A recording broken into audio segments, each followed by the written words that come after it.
Hi, I'm Amanda from I Am Baker, and you guys, I love St. Patrick's Day. I am part Irish, and so I thought this would be a fun way for us to celebrate.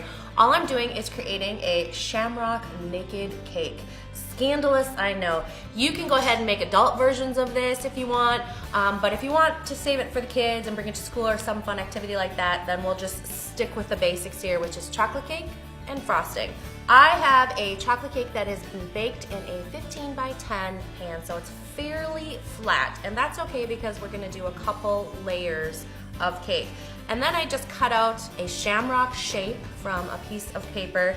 You don't really need any special skills for this, although I felt like I did when I was doing it. If your cake is chilled, your knife should just glide right through, and it is.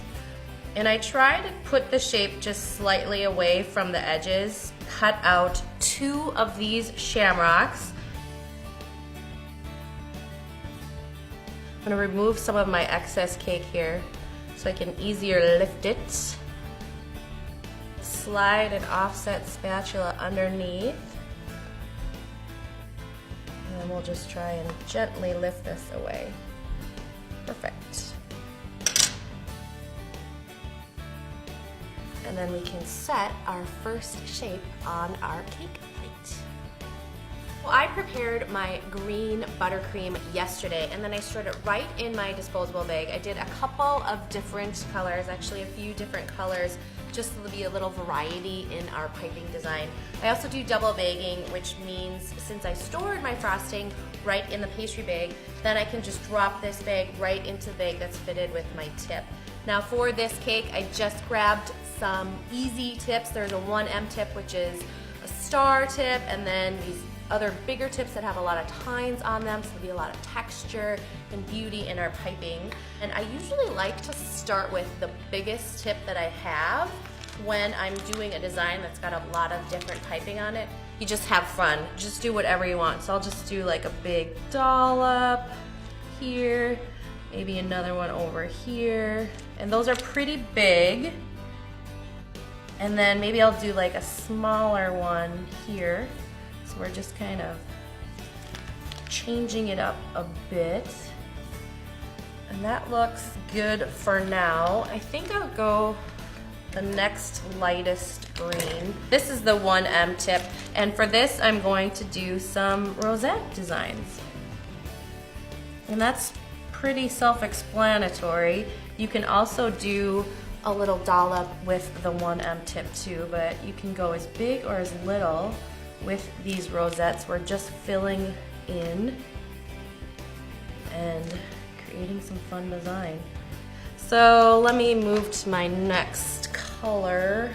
We want to cover our cake, so there's no chocolate cake showing on top.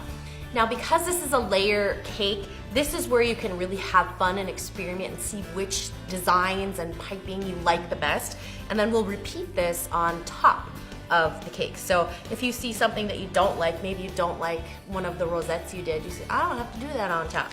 But for this one, we really want to see the edges of our naked cake, and so you can get in there and make sure that you have a lot of beautiful texture and design on the edges. Once I finish this layer, I'll add my next layer of chocolate cake.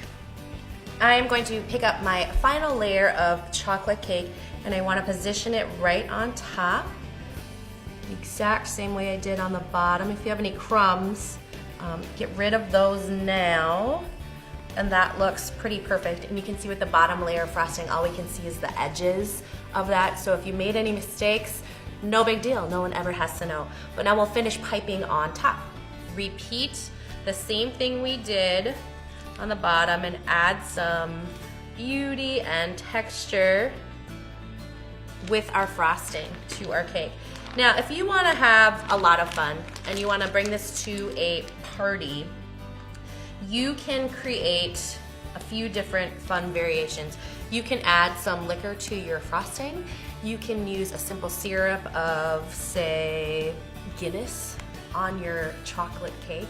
That would taste amazing. You can add so many different things to really make it a fun adult version of a St. Patrick's Day cake.